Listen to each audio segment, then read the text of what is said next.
It's been called the next big thing for India. Automakers large and small globally are pouring billions into the electric vehicle or EV market. There are many hurdles for the auto industry to overcome, but this is not stopping car companies from setting aggressive targets for EV sales. Investments in electric vehicles are surging. Additionally, governments around the world are passing regulations to encourage the adoption of EVs and discourage combustion engine vehicles. There seems to be an EV craze, and so on we the people were asking, is this the right choice for you? Could there be bumps in the road ahead? What is the future of electric vehicles in the Indian market? And the big story this week, kicking this off, was that a Pune-based EV charging infrastructure company installed 2 electric vehicle chargers for 2-wheelers and 4-wheelers at Kaza in the Spiti Valley, that's in Himachal Pradesh. It's now, they say, the world's highest EV charging station, situated at an altitude of 3,800 meters, and in a bid to promote a sustainable environment, 2 TVS iQube scooters were ridden by 2 women bikers from Manali to Leh, and Pratiksha Das was one of those women. She joins us. She's a motorcycle influencer from Mumbai, a mechanical engineer. She joins us now. So Pratiksha, firstly, wow. And tell us, so no problems at all, even while crossing that Kunzum Pass. It's at an altitude, I think, of 4,500 meters, if not more. So, hi, thank you for having me on the show. When I got the call for this ride, the very first thing I asked was, which bike am I riding? Is it a adventure bike or some heavy bike? But I got to know that it's an electric vehicle. So the very first question was, will I be able to make it through these roads? Because this is considered as India's most toughest road, because I've been through this road in the past, and it is a very difficult route, I must say. And I'm very much surprised with the performance of this EV, because when we were riding on the tough roads, I was able to overtake the cars and trucks on the way, and also the tricky parts we even get few river crossings and water crossings on our way, and this vehicle has really surprised me with its performance. So you were basically trying to, or do you think you've busted the myth in your head at least, that you can't cover long distances in an electric vehicle? I mean, how many kilometers did you cover? And the question is, how many times did you have to charge? So the total kilometers we covered was around 200 kilometers, and with one charge, when we go uphill, we can only make 50 to 60 kilometers because of the terrain and because of the uphill region. And so in a day we used to take one halt for charge, for getting them charged, and we made it to the top. We made it to Kaza Spiti. Well, wow, really what an adventure, and thank you so much for joining us and sharing that crazy, amazing story with us on We the People. Thanks so much. We also have Sulaja Firodia Motwani. She's the chairperson of the FICCI National Electric Vehicle Committee and the CEO of Kinetic Green. Thanks so much for your time. Kinetic Green began way back, I think, in 2015. So you're an early mover in this space. And Firoza, today it's hip to be in this EV sector, but I'm guessing it wasn't that way when you started. So Sarah, as you rightly said, when we began Kinetic Green, it really wasn't very cool or very hip at all to be an electric vehicle player. And there were more non-believers than believers. It was now, of course, we're at a situation where the question is not if electric vehicles, it is when electric vehicles and how quickly electric vehicles. But when we began, it was more about what is an electric vehicle and why electric vehicle, and there were many more, as I said, naysayers than supporters. So from there, we have certainly come a long way, whether it's policy, technology, customer awareness, customer preference. And I think, from nascency, we are now getting into an acceleration phase. So certainly it's been an exciting journey, and we are proud to be one of the pioneering companies. But let me ask you a question as the chairperson of FICCI, the National Electric Vehicle Committee now. Are there enough support schemes available from the government? So I must say that the government of India has been extremely visionary about and very committed that electric vehicle is an important trend. It's a disruptive trend in the automotive sector. Automotive sector is one of the largest producers and largest employers in India, and also globally I think it's a technology that's going to redefine the world of automobiles.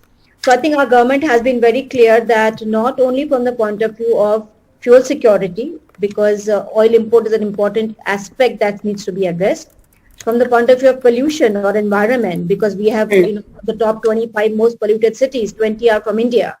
So electric is also important to reduce pollution, but also from the point of view of technology leadership. India must lead the curve. India must lead this trend. India must be up ahead on the learning curve. So I think there is a clear directive, a clear support, clear push from the government, from all quarters of the government, to promote electric vehicles as a better technology, as an important technology, and also as a socially desired technology for fuel security and for reducing pollution. Clear directive, but on the ground, are you getting the support you need? Yes, I can say that government policy has been very clear. When we began in 2015, there was not at all a very clear policy framework. Thought process was on nascent stage. But now in the last 3 years, as you know, the new FAME 2 policy has been announced, where there's a clear directive or the clear thought process that India is a very unique market. It has a unique transportation system. So unlike the West, where the focus of electric cars, but if you look at US, it's all about Tesla and the other electric cars. But in India, the focus is on green mobility for the masses. So the government recognizes that in India, 85% people are using two-wheelers or going in three-wheelers or buses.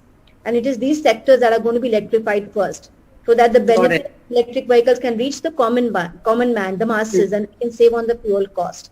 And to this effect, there has been a lot of policy initiatives, whether it's lower GST, whether it's waiver of permits, whether it's the FAME subsidy directed towards the ultimate customers, and now even the state governments are coming forward to support electric mobility. Isn't the low GST only for vehicles, not for batteries, for example? So GST on electric vehicles is 5% vis-a-vis 28% for the polluting, ICE engine vehicles. So that's a clear differentiator. But on batteries and other components, they're varying from 5% to 18 to 28, and there's a move to try and make everything, let's say, consistent and reduce GST even on the input components to 5%, which is a requirement for the industry to avoid an inverted duty structure. But that's a WIP, I would say, work in process. So a work in progress. All right. So work in progress, but you're confident the government will come through. So the key words there, work in progress. And I think Vish Ganti can tell us a little more about that. He's the Vice President of Product Management at Autogrid India. And Vish, you were all over Twitter for this picture. We can pull it up because you were that person who took your electric vehicle to the 5th floor to your kitchen to charge it. I mean, man, you are seriously committed to EVs. How come? What's your story? I mean, who would go this far for it? Seems like a lot of trouble still. No, it was pretty simple, right? I was out of the country for 4 months. I come back and my vehicle was completely drained out of like juice. So I had to figure out a way to charge this vehicle. And when I asked my apartment community to allow me to charge, they refused. So I just thought I don't have any other choice. And I just tried if this was going to fit into my elevator, and it did. So I just took it up to my house and hooked it up. In the same spot, I'd hook up my microwave. And the funny story is that I've been in the clean energy space for about 10 years. And even for a guy who's been in this space, convincing my apartment and educating the marketplace and the general public about this was an uphill battle. There were people asking me, why can't you just take the battery from the vehicle and charge?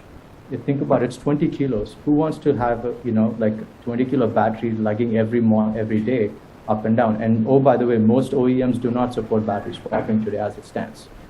So I had no other option but to just take it up. I had no idea this was going to go viral, but it's pretty funny how it ended up overall.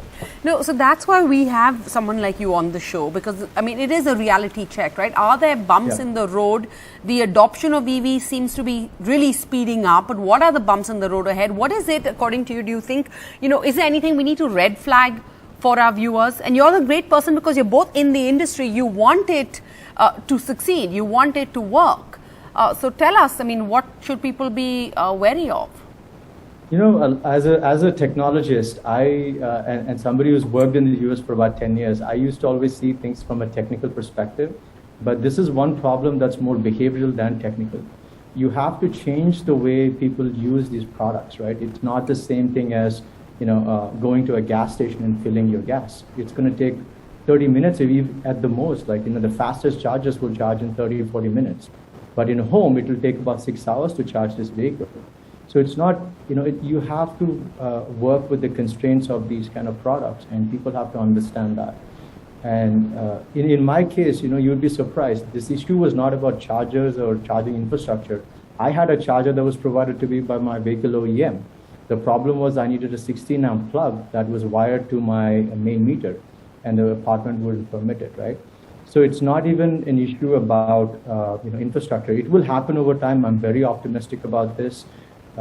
We've seen this globally play out, and today I had a breakfast conversation with my friend's family, and they're a small business in Hyderabad, and they're talking about electrifying their fleet for the business, because its operational cost is about a fifth of what a typical gasoline vehicle would cost. So there are, if you ask about where we stand in the EV space and the progress we've made, the fact that I'm having a simple conversation on a breakfast table with a family about electric fleets tells you where we stand today, right? But there's a long way to go in educating the market, and it's a shared responsibility. You can easily pinpoint fingers at the utilities or the discoms or the OEMs and other people, but it's basically, it has to come from top down.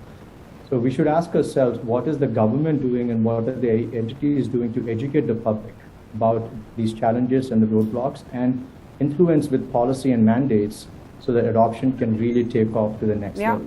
Sure. All right, let's try and bring in some of that. We have, thanks Vish so much. We have Vinkesh Gulati, President of the Federation of Auto Dealers Association, joining us. Siddharth Vinayak Patanka, well-known face on NDTV, Editor-in-Chief of Car and Bike, and Abhishek Ranjan, Power Distribution Sector Expert from the Capital, the VP of BSES. But let's try and we have audience joining us on We the People. They have some questions. Let's take a few audience questions and then put that across to our panel of experts. Akansha Kumari is a student. Akansha, unmute and go ahead. What's your question? First of all, thank you so much for having me here. My question is, see, electric vehicles need to be recharged and must draw that electricity from somewhere else, right?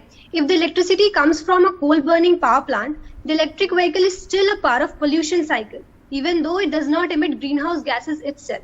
So are electric cars really more environment friendly than gas-based cars? What do you have to say on this?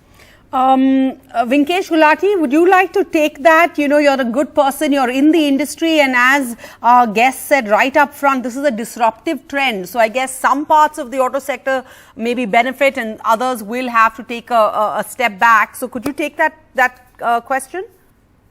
Yeah. Thanks for the interesting question. So actually, yes, there are a lot of discussions going on. Is it actually 100% green? So no doubt there are some other discussions also going on about the scrapping of the battery, which also create a bigger pollution. So yes, but it's better than the normal fuel vehicle.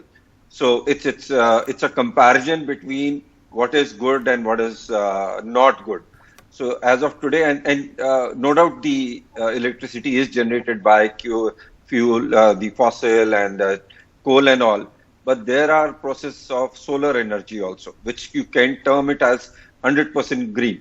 So it's a situation today where we are shifting from, I'll not say polluting vehicles, but less polluting vehicles to no polluting vehicles. And these are some issues which we are still tackling, and once the EV industry will have its full maturity, these all will be solved. All right, so we have to look at the carbon impact from both electricity generation and EV related hardware manufacturing. Let's bring in Samyukta Thakur, is another student. Samyukta, you have a question, and Anshpreet Kaur, go ahead. Hello. Thanks for having me here. So my question is, electric vehicles are made with an initiative to bring an environmental friendly way, but to generate the electricity, you need to charge them. But the coal power plant is also polluting the environment. So how can we make more environmental friendly charging infrastructure? Okay, similar question. And Anshpreet Kaur? Good evening, everyone. Thank you for the opportunity. So my question is, would the increase in consumption of electric vehicles in the market affect the price of electricity? If so, then how would the common households deal with it? Or how would they be taken care of? I think that's a question that many people, like the layman's, probably thinking about. Abhishek Ranjan, could you take that question? Yeah, sure. Am I audible? Yes, go ahead. Yeah, so very interesting question. The second one, is it going to increase your electricity bill or not? In our country, every state has a tiered structure, right? So you have a tiered tariff structure, retail tariff, determined by honorable commissions in the respective state electricity regulatory commissions. Now, if you are having electricity drawn from the same metered connection from EV, definitely you're going to jump up in the slab rate, and therefore your bills might go up. Okay, this is a very common problem. Second problem is the slab rates are also very, very high. So in a way, you are disincentivizing the charging of a vehicles at your workplace, at your home, etc., and you're driving them to public charging places, again, which are very, very costly, time consuming. It's out of the way. You're taking out the beauty. So what is the fun over there? The fun is several commissions are trying out a separate EV tariff, separate EV metered tariff connection for EV connection at home, workplaces, malls, public areas, semi-public areas, etc. So that will take care of, it's not going to add up to your existing consumption, number one. Okay. Number two, I know many commissions who are promoting, as you know, retail tariff is two-part. One is fixed component, another is variable component. Some of the commissions are allowing zero fixed component, okay? And the variable cost is also on a very, very low side. And third thing is, icing on the cake is TOD tariff, time of day tariff. So time of day tariff is also given an opportunity to charge your vehicles in the off-peak time at a fraction of the slab rate, which is already lower. I know of many distribution companies which are working on the first problem talked by one of the students here. She's talking about well-to-wheel or well-to-tailpipe emissions, right? So she's talking about that story. So as you know, the government of India has talked about 450 gigawatt. That means you green the complete grid. So emission factor of the grid is going to come down. Okay, ton CO2 per kilowatt hour emissions basically. Right now, as per the latest one, it is 0.79 ton CO2 per annum per kilowatt hour. Now, so number one, that is one. The second thing is the TOD tariff is going to motivate you to charge the vehicle at the time of the day when the grid is more green. The concentration of the green power on the grid is more green. As you know, the green power of the wind and solar is having a must-run status in our country. Okay, so that is going to help. So smart charging comes in. Vish was talking about he had to take his scooty upstairs or something. So these things are being worked upon by various utilities. And smart charging is going to solve that problem also, the well-to-tailpipe problem. All right, but I have to say, Siddharth Vinayak Patankar, you know, as a layperson, certain hours where you can smart charge, it just sounds, you know, a little complicated. Now, if, yes, saving the environment is a lifestyle choice and we want to embrace it, I certainly do, but the Indian consumer, let's be honest, likes value for money and they like convenience, right? How do we encourage, because then I think the Indian government has said we put out an ambitious goal, I think by 2030, maybe, I'm not sure, in the next decade or so, they want to reach a certain percentage of, how realistic is that right now? Right. Good evening, Sarah. You know, you're right, absolutely, that at the end of the day, nobody's heart sort of bleeds green. It is about good value. It's about convenience. It's about adopting something that's going to make sense for you. And let's not lose sight of that. There's nothing wrong with that too, right? So a couple of things here that you have to sort of take into consideration. The first is that when you saw people switching to CNG, they did it willingly. They did it for purely the value that they saw from it. And then they were willing to stand in those long lines waiting to sort of top up CNG because there were a limited number of outlets which, actually retailed CNG. Now, that's a bad example perhaps because here we're talking about charging at the home or the office end. That's where basically it's just about adjusting your routine to it. So sounds easy, I know, but it's as simple as, when you know that you have a lot of heavy usage on your smartphone, you sort of plan accordingly, right? You have a Zoom meeting you need to do on your phone. You're going to make sure that it's topped up. You're going to make sure that it's charged. It's a similar thing that you're going to do with your vehicle. You will not want to sort of run your petrol tank too low. You're not going to take that risk of running dry on the road. So you are going to plan that, hey, I need to leave half an hour earlier because I need to top this up. It's a similar sort of thing. So yes, today it sounds daunting. But when it comes to some of the convenience that is going to be built into some of this adoption, all the OEMs are working towards it. The government infrastructure that is being promised is working towards it. And a lot of the private startups and the private sector companies, like let's say Tata Power, are also working towards it. What's the whole bottom line here? The bottom line is that you would charge your vehicle overnight. Yes, presumably that's when you'll have lower tariffs as well, because again, a lot of this will get institutionalized. It's also going to be something that you'll do at your convenience, and you won't be sort of held to ransom by it, which means all day when you're at work, you usually have a typically 8 or 9 hour workday. That vehicle could be charging outside. So which means you could look at charging infrastructure in the office space. Increasingly, new commercial establishments are actually going ahead and doing some of the necessary wiring, etc., so that it's plug and play when it does come in a big way. A lot of the malls, etc., will do it too. But that's the point, that, instead of worrying about public infrastructure, really a buyer of a vehicle has to see if it is possible, unlike Vish's example, to have your, RWA or your community allow this sort of wiring at your own parking spot, or indeed at the office. Because once you've got one of those two ends covered, let's not forget, most vehicles for the bulk of their life cycle are stationary. And that's when they can be charged. It has to be done at your convenience and not the other way around. And that's something people will get used to, Sarah. They will get used to. Then are there advantages for those who are, the first movers, who are taking a risk? Vinkesh Gulati, is the government doing anything to encourage people? Because right now it does seem a little bit, everybody doesn't adjust as well to change. Are there subsidies, etc.? It seems like, I think I read somewhere the subsidies are only for vehicles that are under 15 lakh rupees, etc. So basically, there are a lot of subsidies, and the central has come up with good subsidies, and lately all these states are coming up with their subsidies. So FAME2 had been working on the overall this EV subsidies. So this all started in 2013 with this National Electric Mobility Mission, which central government came in. And but no doubt, even after 8 years, we are just at below 1% of vehicle being registered of electric vehicle. But what I see today is things are increasing in a big space. So if I talk about two-wheelers, August did some 15,000 two-wheelers, which was the ever highest. And I'm expecting this to go further with Ola and all. And we should consider one thing, the consumer does get benefit by shifting to electric vehicle, seeing the price, considering the price of fuel now. Of course. That's not lost on anyone. We have about a minute left. So Siddharth, I just want you to sum this up for us. What would you say to anyone who is perhaps considering this but nervous that, this is a trend, it won't sustain, this is India, you never know, the government support, will it peter out, etc. Closing words to you. All right, so very quickly to consider, just to say 2 or 3 things. The first thing is, I agree with what everybody has been saying, that it is now not a matter of if, it is when, what Sulabh just said at the start. I completely endorse that, and it's going to happen a lot sooner than you actually might think. So it's not something that's in the far, far future.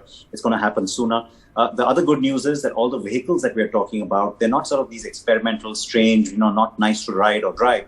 They're actually really competent, really fun to ride, and they're also built in terms of safety and a lot of the warranties on the battery front. Something else a lot of people will worry about. Very often you'd find the warranty on the battery is actually longer than the vehicle itself. And the third part is, like I said, this is about your usage pattern. Do not think about that one-off trip you're going to be making out of town where you would need, a really long distance to be covered. Think about your daily routine, and you might actually find that it's actually not such an inconvenient idea, so long as you can install that one slow charger at your home or at your office, something that usually comes free, bundled with the vehicle in question. Sarah.